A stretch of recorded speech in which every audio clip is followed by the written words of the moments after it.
Well, welcome back. This is another episode, Shauna's Open Book. I have the pleasure with speaking with G Ramone.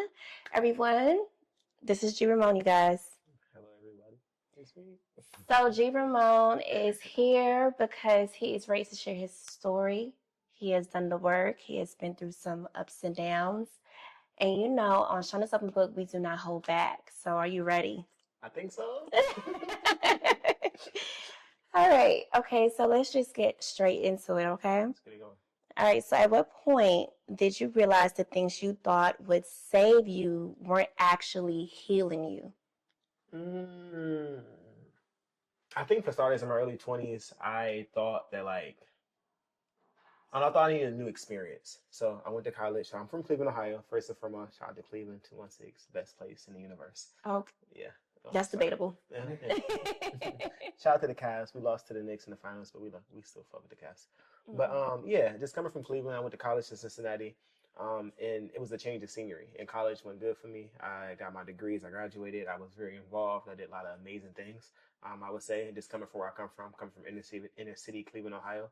And then I moved to Atlanta, and I thought like change of environment would be a change of, you know Oh, what I'm saying, a change of yes, personality. yes. And the same issues I had in Cleveland, I had in college, and I had in college, and I had in Atlanta. So I think at some point it started to be like, your environment matters, right? For sure, For 100%. sure. But also who you are matters more than your environment because you can be the same person in Cleveland and be the same person in Atlanta. So I think that's when I had to learn that like it's not about escaping and going to a location, and it becomes more of a personal work thing and trying to figure out who you are and trying to, you know what I'm saying, get to the nitty gritty of that for sure. Okay, so wait, because that's a lot to unpack right there. For sure. You said a mouthful. So, okay, let's back on up because I know a lot of people can relate to when you feel like you need a change of scenery, right? In your mind, you're thinking like, okay, if I move here, life will be better. Yeah. Was that the, am I Yeah. somewhere in that? Okay. So with that being said, once you move to Atlanta, let's talk about a little bit more about you realize once you hit Atlanta, nothing was different. It was just the same. Yeah. My habits were the same. Your habits were Yeah. the So same. my environment was different, but I'm looking for the same thing in my old environment and my new environment because it feels familiar. So I'm looking for the same type of people. I'm doing the same type of things. Even music, I'm making the same type of music because I'm not open to diversifying myself at the moment, right? I'm thinking Cleveland sucks. Everybody hates each other. You know what I'm saying? College sucks. It's too constricted. So Atlanta's free. Everything could be great. Yeah. And then you get to Atlanta, you realize that like change of scenery is important, but change of who you are is even more important. Yes. Yes. I like that you said it because the thing is, you can go from point A to point C, G, whatever, right? But if you're not constantly working on yourself Yeah. and making those Yeah. changes, you're just carrying everything. Trauma from state to state. That's all it is. And that's what you were and you get experiencing. the same result in a different present, I guess. The wrapping looks different, right? But once you unwrap it, it's the same issue. Ooh, I love that analogy. Okay, okay. So, right. So now we're here in Atlanta. So once you got to Atlanta, how soon or how early on did you realize, like, okay, I need to change my habits? Was it right away that you noticed it? Or it was like, Truthfully, yeah. this is my second going to Atlanta. So I've been here. I came here maybe 4 years ago when I graduated college, and I was here for like 2 years. It was rough, and I went home and came back. The first time I came, I think things looked different, but I was still young. You know what I'm saying? Like Okay. 23, 24, very young. I'm still kind of young, you know what I'm saying? But still young in that moment, fresh out of college. So my decisions wasn't very different. I kind of came home, went back to Cleveland for a year to kind of just kind of sit within like, what do I really want within myself before coming back? And I think now my decisions are different. I don't go out as much. And you got to think too, I was in college. I went to high school. I went to college at 17. I'm the first person in my family to go to college. I was That's student body good. president. I did all these great things in there, right? But I was always studious, right? I didn't have a time to party. So when I first got to Atlanta, shit, it's time to party. You feel me? Like it's have Oh, a great time. yeah. And that's Yeah. it's very easy to get distracted in that type of setting. So I think now that like I have a more clear head and I have a more precise vision and understanding of what I want and what I don't want to. Because I went back to Cleveland, it wasn't fun. It was what I thought it was. I went back to Cleveland like I went to college to get out of Cleveland. Now I'm back in Cleveland, and it's not fun. You know what I'm saying? Like people are doing the same things, or a lot of people are dead. people are in jail, and people don't understand who I am now. You know what I'm saying? 4 or 5 Right. years later, you're not the Yeah. same person you was at 19, at 24. You're just Yeah. not. You're not. Especially when you get different experiences, and people haven't got different experiences. So I think when I came back this time, I had more of a pat to myself to be genuine to myself and also give it a real try, because I know what it feels like to give it a fake try. I'm saying, Yeah. half foot in, half foot out, and then go Yeah. back home with nothing.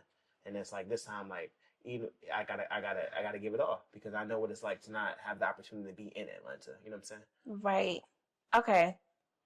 So, because I want the people to really understand even deeper. For sure. Okay, Yeah, so we're gonna go a little deeper. Let's do it.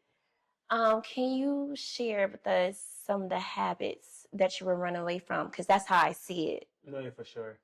And I use music to escape. And in my music, I talk about everything from drugs to sex to everything. And I think my first time in Atlanta, I was very focused on like physical affection.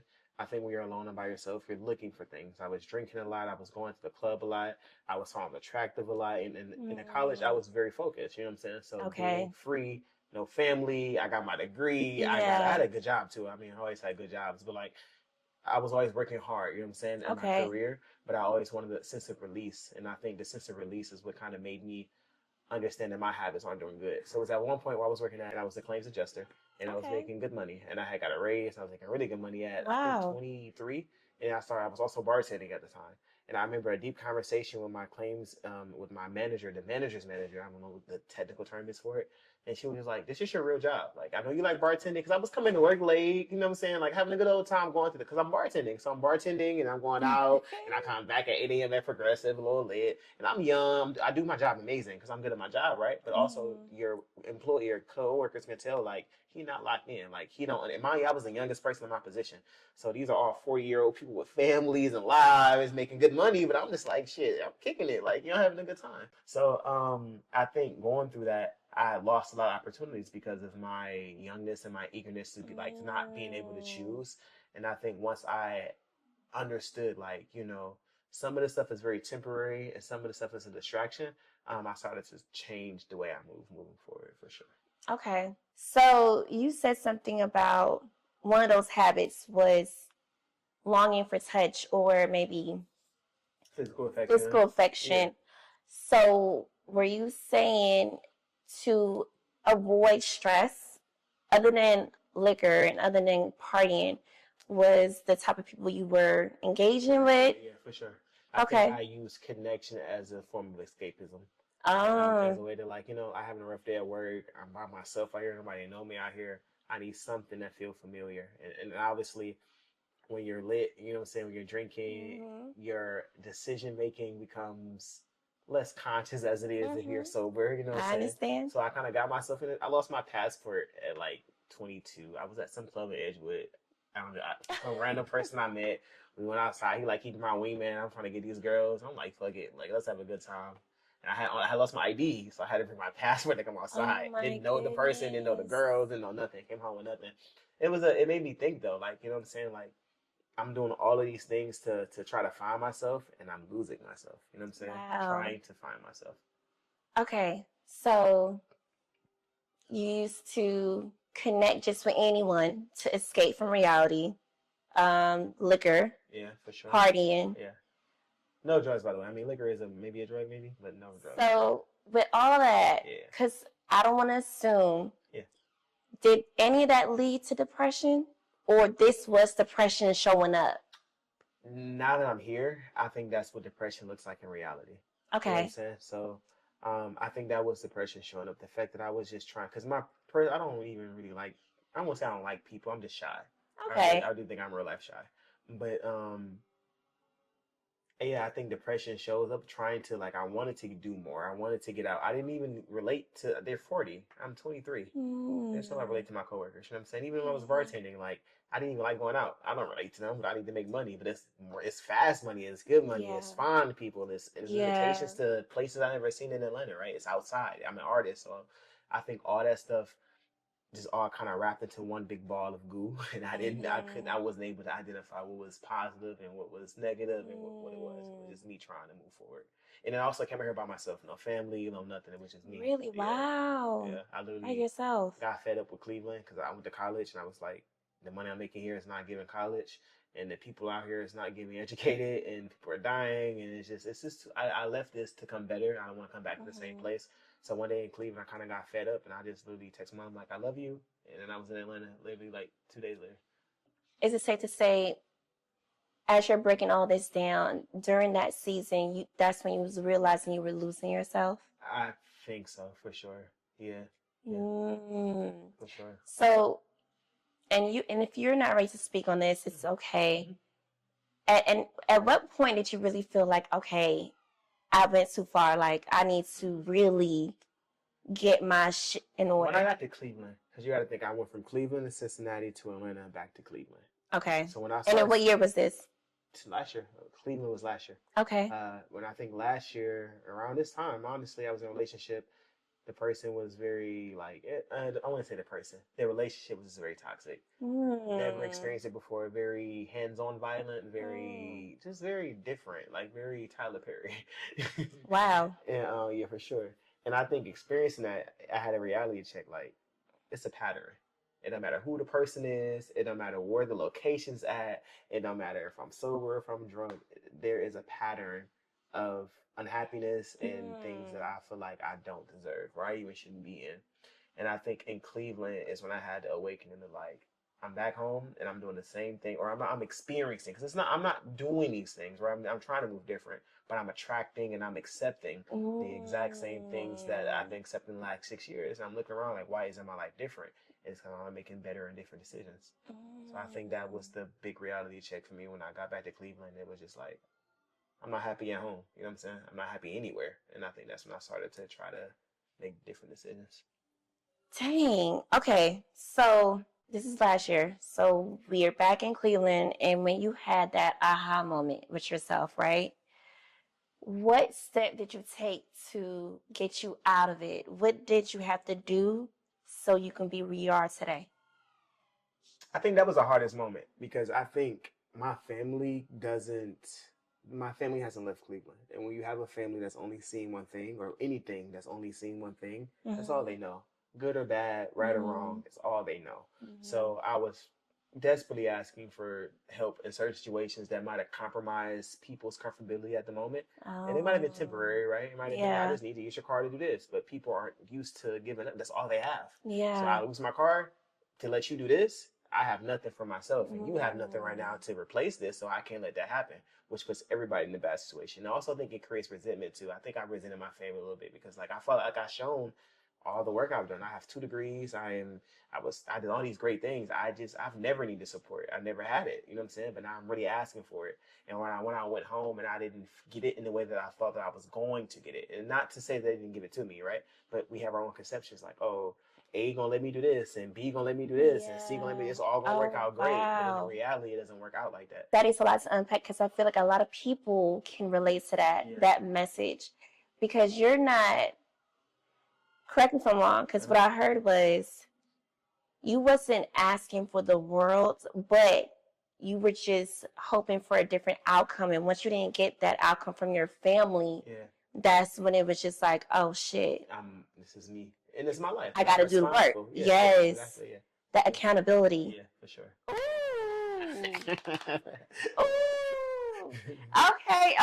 Okay. Yes, that is so important. And thank you for sharing that part, because even though it wasn't for that particular question, it had to be said. Yeah, for sure. Because I think a lot of, I can't stress enough, they may not want to say it out loud like you have, but I think a lot of people be so quick to be like, but you didn't do this for me, and you didn't show up for me, when really you got to like look at self. Yeah. And at the end of the day, and I had to catch, so I'm trying to speak about this in a way that's not like anything. I don't want to call any individual out. Okay, yeah. Myself.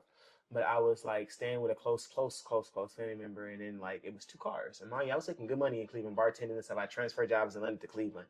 If you can hustle in Atlanta, you can hustle anywhere. And that's just my mindset. Okay. And the cost of living is a lot cheaper other places. So if I know how to hustle and I know how to save my money, and the cost of living is cheaper, to me, I'm about to rack up some money. You know what I'm saying? Because I Yeah. live in Atlanta, and I've been working 18-hour shifts.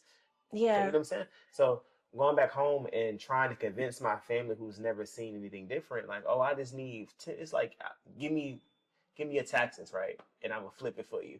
And it's not, it's in their mind, that's how they're feeling about what I'm saying. It's just like, I just need this for 1 second. I need this for one. And they're like, no, like, I'm not gonna compromise my only car or my only home or my only anything to fulfill this, because if this doesn't come to fruition, it falls back on me. And I think that's a hurtful predicament to be in, because it made me, I had to catch the bus. I hate Martin. I don't like the bus. I don't like people. And I had a car my whole life. I wasn't going to make it. Like I said, I This started. was new for you. Man, I knew was not even the word I would say. It was astronomically insane. I just would have never thought about it 10 months prior to this. But in that moment, it's like, all right, you gotta do what you gotta do. You gotta settle down. You know what I'm saying? And my only mindset at that time was like, how do I get back to my dream? How do I get back to Atlanta? And how do I build my life without blaming other people for not giving me? Because there's so many people in back at home that's like, oh, I could have been LeBron James had my dad took me to basketball practice. You know what I'm saying? Yeah. And it's just like, I don't want to have that type of mentality. Yes. And it's my responsibility. It's you know your what I'm saying? responsibility. And I also don't feel like I'm growing here. So I'm not going to stay here. I'm not getting support that I feel like I deserve. But I can't get mad at it. I've been going for college for 5-6 years too. That's important. So I'm coming back home and no one knows me, who I am now. You know what I'm saying? So it's like trying to move within that was kind of hard. But I think for myself, it was just double down. And I met some people who had some big goals too, right? Who had to double down. And I had to put my pride aside. The big thing for me, I was driving a 2025 Jeep. I had money in Atlanta, you know what I'm saying? Going back home to catch the bus is absurd. So I think it was a humbling experience. Oh, you took the words right out of my mouth. It was humbling. Oh, gee, I was about to say it. And you know, as I'm listening to you, the whole time I'm thinking about is what I want to say to you is God had to make you very uncomfortable. Yeah. In order for you to make that change. Yeah. Like, and even though you never dreamed of even doing what you did by taking the bus, it was like, no, you had to hit, would you consider a low? Yeah, it was rock bottom. You had to hit rock bottom. I'm beefing with everybody. I'm mad at myself, because how did I work so hard to get here? I'm mad at my family, because how did I work so hard and y'all let me get here? Yeah. And I'm trying to get out and no one's helping me the way that I feel like I need to be helped. And I want to hit on feel like I need to be helped, because nobody owes me anything. And I think my family gave me more than enough. Yes. But I think in a moment of knowing, when you have a really big dream and you feel like you can change the world and your family's life, I'm just waiting on that hit song, right? I'm asking everybody around me to change life to focus on me. And that's not fair. And I think I had to, at first it started as resentment. I wasn't fair about it. At first it was like, fuck them. You know Thank you for your honesty. Yeah, no, truthfully. Yeah. At first it was just like, oh, you horrible person. You know what I'm saying? You see me. But then I think at some point it was just like, it's my fault. Yeah. And it has to be my fault. You know what I'm saying? Yeah. Because it's my life. So back to that accountability, because it's so important. Because honestly, even what you're saying, like, change starts with you. In order for you to see any type of growth, even to get to your dreams, you have to work on yourself, make those little changes.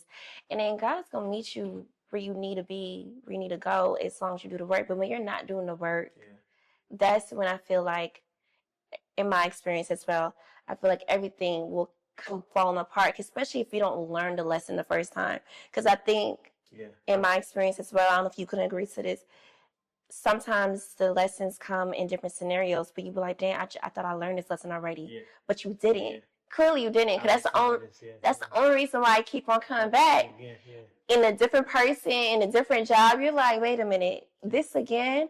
And it's because I feel like God is saying, "Yeah, you didn't learn it, so until you learn it, then I'll be able." Because you got to be able to be disciplined as well. Yeah, and to be able to handle, like, why would, from God's perspective, how I think is like, why would I give you what you absolutely deserve and need if you're going to just mishandle it now? Oh, you know my goodness. Say that again. Yes. No, seriously, though. So I think part of that process, like I said, is you go through the same trials and tribulations often or multiple times until you get it right.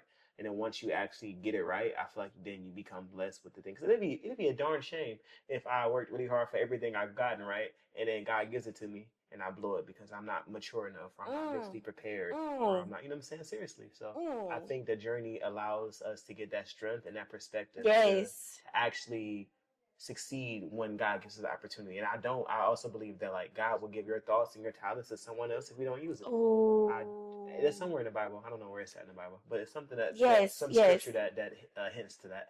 And I 100% believe that like if I don't use the talents and gifts God's giving me now, it's going to go to the next, you know what I'm saying, 25-year-old that's ambitious that wants it because that's what God wills it, you know what I'm saying? So Yes. I think for me, it's just trying to learn to be more accepting, patient, and obedient to achieve that. Because what you're saying too, it makes me think like, you know how you hear people will look at others and be like, how did they get this? How did they get that? You don't know what they went through to get that. Man, what? That's facts. You really don't know. And that's why I like to tell people like you just have to stay in your own lane and work on yourself, because while you over here wishing that was you, would you been able to go through what they went through? To even get that, yeah. Man, what? Comparison is the people. Okay, so we're getting there. Like we're really unpacking. I'm really loving this conversation. Okay, so you're taking the bus, you're doing things you never thought you would ever do, right? At what point did you were able to get yourself back up and say, okay, I'm ready to go back to Atlanta? You just get tired of things. You just get tired of being pushed around. You get tired of like, I have an ego. I've worked hard. I have degrees. I have tried. I've come through a lot, and at some point, it's just like I'm tired of getting pushed, and I'm tired of like also submitting to things that I'm choosing to submit to. Not that it's necessarily stronger than me, but I'm like literally, I'm exhausted. I'm tired. I'm tired of fighting, but it's just like you're gonna have to fight every day. So I think at some point, I'm gonna catch the bus and go to the gym, and I'm gonna do this every day. If I could do this one thing every day, and this humiliating thing, mind you, like I graduated as top African male in my high school. My family lives maybe 6 houses on from my high school. I'm catching the bus in front of so these people have seen me like at the BET Awards last year to back on the bus.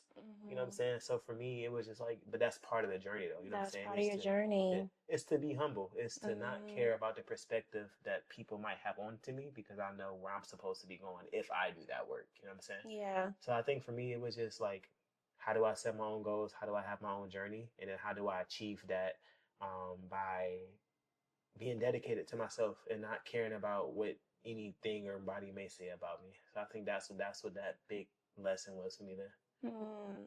And then as you're learning these lessons, how long were you in Cleveland before you decided to come back to Atlanta? Well, it was supposed to be for 3 months. It was going to be like, I'm going to go home and see my family. I miss them. I'm going to get back on my feet. It ended up being a year. So it took you a year. 4 times as long as my original goal, I would say. Okay. Sure. But that's okay though, because sure. it's really, because it's not on your time. It's on God's time. Yeah, but at 24, who knows that? Yeah. You know what I'm saying? So at 24, it's like, I'm going to get it done. That's the goal. I got it done before. I always got it done. Yeah. And then you get home, like I said, you had these experiences. This is nothing how I thought it was going to be. Because you know what it is too? Because I was listening to a sermon earlier today. You could plant that seed. Yeah. But you don't know how long it will take for it to grow. Yeah, I agree. We just have to keep going. Keep going. And what you're saying is, you planted that seed thinking it's going to take 3 months, but it took a year, but that's okay. You didn't give up. Yeah, for sure. I didn't. You could have. Actually, around this time, I found this is a perfect parallel, but it's a theory or parable, rather. Chinese bamboo tree. And it's actually the bamboo trees that the pandas eat. They take 5 years to grow, but for the first 4.5 years, it's underground. You don't see nothing. They grow. They're the tallest trees in the world. They grow like 150 feet, but it grows 150 feet in the last like 6 months of it growing. So if you stop watering it, it won't grow. If for 4 years you could be watering it and nothing's happening, you think that nothing's going to grow. You know what I'm saying? Really? Exactly. Yeah. So it's all working out. Yeah, exactly. And you just don't see it, right? Because in the last 6 months, it's and I think that was a parable that really kind of got me through Cleveland. It's like I'm doing this every day, even through the gym. I started to see big, like my body is still good now, but it was like really ripped in because I was doing it. It was small deposits every day, and that was the first time where I saw like if you do one thing every day consistently, 60 days later, you will see the results of that one Yeah. thing you're doing. You know what I'm Yeah. saying? So, Wow. And that also goes because I love saying,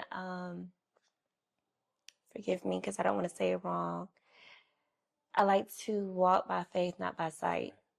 You get what I'm saying? yeah, And you said it right. I like to say that every day, literally, especially the season I'm in right now. I constantly say that because that helps me to stay disciplined. Yeah. That helps me to not just be like, why haven't I seen results yet? Like, I just have to wake up every day believing that everything I'm doing right now will work The thing out. about the tree is, I don't know if it's factual, but I do know that if you don't water it for a couple of weeks, it'll stop growing. So you have to water it, just believe in the fact that it's going to come. Yeah. Yes. That's 4.5 years is a long time. That To is. get that thing. But it's all 150 feet But you within have 6 to months. Yeah, believe. you do. And even for people that, because you're a Christian, right? So for those that's the non-believers or when they are going through hard times, like to question God, for me, I like to say, you have to believe. Yeah. You have to believe in him because it's like, just because it's not working out the way you want it to, doesn't mean he doesn't have a bigger plan for you, but you have, I think for me, it's like, how do you, if you could express this too, how do you tell someone, even though that was a great parable, how else can you tell someone to still believe in something when, if they feel like everything around them is not going according to plan? They would be dead. Ooh. I think that's a simple answer. Okay. I think if God didn't want you here, you wouldn't be here. Oh, my goodness. Purpose, or if your purpose was fulfilled. Sometimes people's purposes get fulfilled early. I don't know why. I'm not God, right? But the fact that even the sperm thing, I think it's 1 in a trillion, or it's 1 in a billion, 1 in a high number. All of us, like, we're racing to the egg, right? And it's a trillion different sperm, and one sperm out of 1 trillion sperm wins. And I think that that by itself just shows that, like, the fact that you're able to beat those odds, that there are, I don't know the number, but there are a lot of people dying every day. You know what I'm saying? There are a lot of people getting sick every day. And if you have good health, you have good vision, you have good life, you know what I'm saying? You're waking up every day and able to and still have the dream. Some people, even me as an artist, sometimes I lose my dream sometimes because I get discouraged. You know what I'm saying? If you are encouraged, you know what I'm saying? All those things matter. And I think that should make a person understand that they have a purpose to be here. Because if they didn't have a purpose, they wouldn't have those things. Ooh. And thank you for sharing that because I recently posted like a little 3-minute video and I literally said I saw it. That the fact that you're here today gives you another reason to get back up and try all over again. That's all you have to do. And thank you so much. Like, just thank you. Because I love to hear from other people. Yeah. And I know for me, I'm like, I know I'm consistently saying it, but when I'm with like-minded individuals like yourself, I'm like, yes, yes. I love that. Oh my goodness. All right. So now, with you unpacking the lessons and God had to humble you, you came back to Atlanta. And what are you doing in Atlanta now? Still trying to find my way. I think in a more humbling way, though. I'm not as like, I had an expectation when I came the first time. I don't really have an expectation. When I think it's worked to my benefit, I think I'm around situations and people that I probably would never thought I would be in a good way. I have, when I came back to London, I came back to my old job. And unfortunately it didn't work out, but it was just like, you come back to a place that you're going to do the same thing better. And God's like, no, I have something different. And it's a whole different ball game. Yes. And it's just like, okay.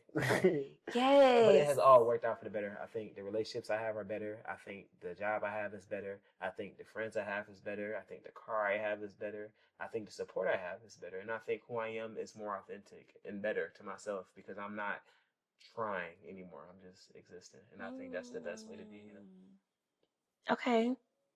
Now, I know everyone have their dreams and their goals, their aspirations. Your dream, tell us a little bit about what's your dream, what's your goal right now? What are you working on? My main goal is my music. Okay. I'm lying. I think my main goal is happiness, though. I was talking about this the other day. It's genuinely happiness. Yes. And whatever that means. You know what I'm saying? Yes. Like, I used to have a vision of what happiness looks like, or I used to have a vision of like what I wanted, rather. Oh, yeah. And I thought that if I had $1 million, I'd be happy. If I thought if I had a perfect relationship, I'd be happy. If the person was super attractive, that I'd be happy the Yeah. person was, whatever it was. Like I had all these stipulations on what equate to happiness. And I think now I'm learning that happiness is something that you have to design yourself. And then you have to be extremely intentional about making sure that you're happy within your environment. Oh my goodness, yes. Yeah, for sure. No, seriously. No, seriously. Because no. Because look, you helping me out. Listen, no, with the happiness, it starts with, I'm gonna keep on saying, it starts with self. It do. And that's what I'm learning though. Literally, when it comes to that career, when it comes to the relationship, when it comes to your family, like we cannot expect happiness from other people when we're not happy with ourselves. Yeah. And that's how, and I think too, you can tell, you can tell when someone is not happy because the way they move, the way they interact, the way they talk, treat people, the way they treat themselves. Yes, you can tell. Yes, and I really do think a lot of us, I don't know if it's the upbringing, I don't know if it's because the trauma, because we all go through different walks of life, but I think when we unintentionally, no, when we're unaware, I should say, when we're unaware that we're expecting happiness from someone else, we're quick to blame them. Yeah. And I think I really had that moment when I saw, did you see the interview with, it was years ago, what's their name? Jada Pinkett and Will Smith, and she used to tell him something about happiness. I can't expect you to make me happy. Yeah. Or was it vice versa? Maybe Will Smith told her. I know something about that. I feel like I seen a clip of that. Yeah. Yes, and I was like, damn, there it is. Yeah. That's true because, for example, in being in relationships, the moment you're unhappy, you're thinking it's the other person's fault. Yeah. When really you're unhappy with yourself, and it's easier to just point the finger at the other person. Yes. I agree. So I like that you said right now, like the biggest thing right now, because especially with everything you've been through, being genuinely happy. I appreciate that. Yeah. It doesn't mean you don't have goals and aspirations, but to be happy with yourself will go a long way in life. Yeah, I agree. I just had to point that out, you guys. I just take a moment with that. I'm sorry. That was good. You don't gotta be sorry. You're right. Okay. Now, other than being happy, you brought up music. Yeah. So, give us a little bit more. How does music fall into it? Because you spoke about isolation and depression. Where does music fall into that? I would be a crackhead. If I didn't have music, I'd be doing cocaine and all the drugs. I'm sure. And I think music is my way of escapism. It's my way to like I was saying earlier, like I feel like if you guys ever read The Alchemist before, it's the concept of turning shit into gold, turning something bad into good, and anything. You know what I'm saying? It's transmuting one thing into another thing. And I think I've been blessed with the ability to have my own ability to do things like that within music. So, mind you, I'm on the bus, right? But I'm on the bus writing one of my, hasn't come out yet, but writing a song to my album. I'm going through I'm going through relationship problems, writing about the relationship problem to get through it though. You know what I'm saying? Mm-hmm. So I think, music has played an instrumental role in my ability to get out of any situation. Yes. And it also kind of bookmarks it too. Like, so as I get older, sometimes now, like I'll go back to music I made when I was 19 and it's like, oh my God, I can't believe I thought about this about love. Like how genuine I was or how I think about it. But just to have that bookmark to be able to go back to that emotion, I think is something that has been the only reason why I'm still here, to be honest. I feel like that has definitely changed how I view myself, and it helps me document myself. It helps me refine myself and I lose myself, you know what I'm saying? I can hear certain songs, it's like, oh, I was really feeling this is who I am, or this is how I feel about this situation when I don't have another way to feel, you know what I'm saying? Another outlet or another resource to find myself again. Okay, I like that because what music is to you is what Sean is something, but to me, it helped me. Sean's book helped me to express what I was unable to express to others. Yeah. Like I was scared at the time to just say it. Yeah. So, but now I could just say it to whoever. But it took time. It took some years. Many years. But no, I like that. That was your outlet. That was your journal. Yeah, exactly. Yeah. Okay. So now, with that being said,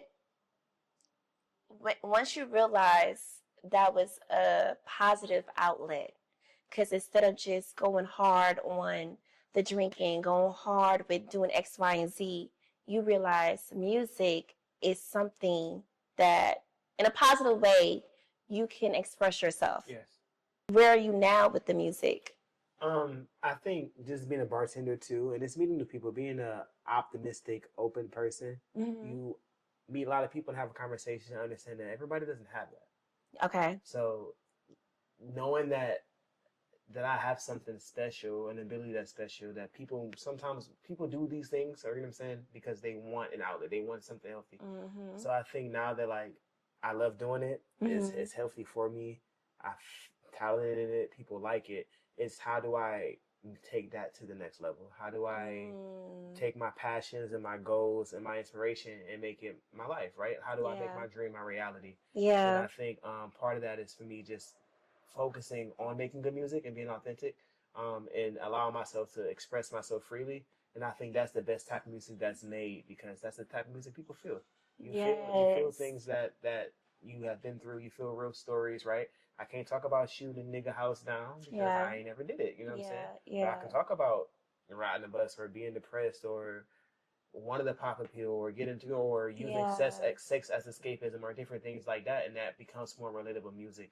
And I think that's been my main goal moving forward is how do I be authentic and tell my story, and then how to also be brandable, you know, and make music that people want to hear. Yes.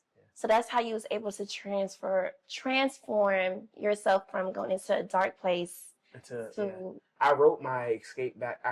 Even when I was in Atlanta, I wrote music about moving back to Cleveland to find a new home and finding myself in my music.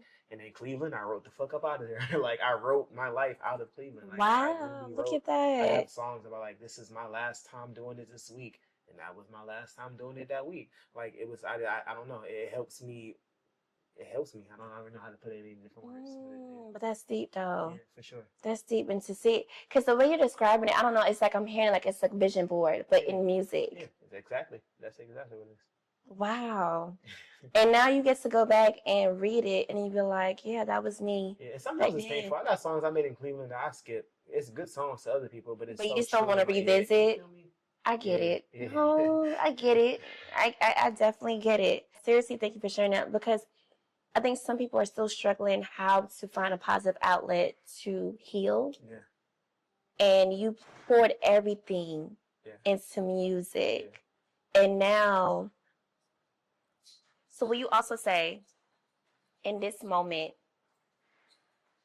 if you ever feel like you have a setback, you're just going to go straight into the music? Music's expensive, so I got a setback. I hope it's not financial. If it's not financial, yeah, I put in music. But sometimes I do have to make the decision, studio or food. Sometimes it is the decision of like, do I go spend $600 on a videographer, or do I spend the money I need for my rent, right? You know what I'm saying? So I can't say, but I can say that I will always document it though. I know, and I can't control it. It's not something I'm in control of. I have times where I'm so frustrated and I want to write a diss track so bad. I want to just get it. But so you just put it down, but it doesn't necessarily mean it'll turn into music and turn into a song. Or I guess I'm trying to say sometimes I might not even have the ability to even speak about it at the moment. Okay. So like I might feel away strong emotion and I don't know how to articulate it. Okay. But then I have times where like I'm nothing but music and writing, and it's called writer's block. Yeah. So I'm out of that writer's block, and I'm able to fully express myself and through experiences, and then it becomes something good. It always ends up happening. I just don't always have control over when I have that freedom to express myself, if that makes sense. I think you spoke on what I wanted to ask you, because you pretty much expressed how music became an outlet for you. Mm-hmm. It helped you. It was part of your healing process. For sure. And so as of right now, share with us right now, because I know we are all a work in progress. Every day we're working on ourselves, right? Mm-hmm. But who is G Ramone right now? Who is this person? I think it's an acceptance. I think where I'm at right now is accepting where I am, who I have, and what I don't have. And also being realistic about where I I am or where I'm going to be. Yes. And then doing the work into getting there. Yes. Because you can't do the same things, expecting a different outcome, and then being upset of the outcome you're having because there's nothing that's changing. So I think now I'm really trying to just humble myself more, and go back into how I was when I was in Cleveland. I feel like because now I do kind of the world's not at my oyster, but compared to how it was a year ago, the world is my oyster. You know what I'm saying? Like, yeah, I'm not really longing for anything. Everything I ever really wanted, I truly have. Whether it's love, whether it's support, whether it's the ideas, whether it's the wittiness in the music, whether it's all of within the arm's reach. And I think that's a blessing. But now I'm kind of, I won't say I'm nervous, but more so hesitant in the sense where I'm trying to make sure that my next move is my best move. Yes. And that the relationships I do have are solid. You know what I'm saying? Before moving forward. Being more intentional. Yeah. And I think I'm in a love season too. I think I'm trying to focus more on like how do I give the best versions of myself, you know what I'm saying, the people that deserve it, and how not to run good things away. So yeah. Okay, I love that. I so love that for you. Thank you. And with your music, right? Because I want to make sure that we're all aware of the type of music that you're currently working on, right? I appreciate that. So you want to share a little bit about like, is there any new projects right now? I appreciate that so much. Yeah. So I'm working on a project. It was supposed to come out next month, but life happens, and I think things just take more time and resources for sure. Okay. But I definitely think that I have a strong project coming that I think will be life changing. I know it'll be life changing. Whether I stop doing music, life changing, or it takes me to my next career, and I know it will. Like I'm very, very, very, very confident. I put too much work in it not to be confident. Yes. And it's very authentic, and I want to give it the right platform. I want to give it the right visuals, right everything. So I think now for music, I'm just focusing on the project that's coming out this year and trying to get all of my pieces together. So when I am fully ready, I can go. I think sometimes I'll like, and I'm battling being perfectionist too, right? Oh, yeah, I get that. Sometimes you gotta just let it go. I've recorded some songs and it's not gonna get no better. Yeah. Doesn't mean the song's not amazing, but it's just not gonna get no better because that's what the song is. And I have to be able to release that and give it to the world. So letting go, and I think, and just being fun and free in my music is my new goal. Before I was using music as a way to get out of my bad situations. I don't really think I'm in a bad situation right now. I think I have really a lot of different opportunities. Now I just want to have fun. I want to be free. I want to show myself, not even people, but just kind of show myself that like show your true authentic self. And you can achieve great things while still having fun. Still being free. You can be the GOAT and still make mistakes. You know what I'm saying? You can be this amazing person, you know what I'm saying, and still have flaws. And I think that's kind of where I want my music to show, and that's kind of where I'm moving to. Okay. And just using my resources as a way to just utilizing my resources. Yeah. Okay. Thank you so much for sharing that. No, thank you for asking. No, of course. And I think we unpacked a lot today. I agree. What I thought I was going to say, I just been chatting. Yeah, see, you didn't realize I had that gift of pulling it out where you felt comfortable. I did. But no, thank you, because I feel like you did drop some gems as well. Thank you. Thank you. I really appreciate this. I appreciate you being bold and authentic to share your story, because like I said earlier, not everyone is ready. Yeah, I agree. To speak on those things, and that's okay too. That is completely okay. Yeah. When you're ready, you'll know. You'll know. Okay. Yeah, definitely. And so with that being said, I think we covered everything. I just want you to go ahead and share how we can find G Ramone on social media. Can I say 2 things? Yeah. Okay. First thing, I want to shout out Angel. Angel has been an instrumental person. A few people, but like my comeback to Atlanta and this new season of myself, I couldn't do without her. Couldn't do without Markel. Couldn't do without my friend Kyle. Okay. So I just think that your circle. My circle, yeah, has been, and my best friend Nicole too. But all of them have been a reason why I'm able to get out of a bad situation and get into a new one. Oh, that's amazing. And I say Angel specifically because I saw her last episode. So if you do watch this, go watch Angels too. And how she talked about her struggles. And she's one of the most giving women I've met in my life. She's one of the most forgiving women I've met in my life. She's one of the most, she's an angel, literally an angel. Yeah, literally. Crazy as batshit. But you know, hey, who am I to judge? I'm crazy too. And then the second thing I want to say is I wanted to thank Shauna's Open Book for allowing me to be here. I reached out to her and she responded immediately, and she was very open and very fair with everything, and I'm appreciative of that. So I wanted to just take the time to share my platform to make sure y'all check both of them out in my support system. Long story short, you can find me on Instagram at Rockstar Ramone. That's all of my handles, and you should be expecting a project sometime this year. Not sure what time, but it'll happen this year. I'll be waiting. I'm gonna text you when it comes out. Well, thank you so much, G. So everyone, that concludes our episode. Please like, subscribe, and share to Shauna's Open Book TV on YouTube. Bye now.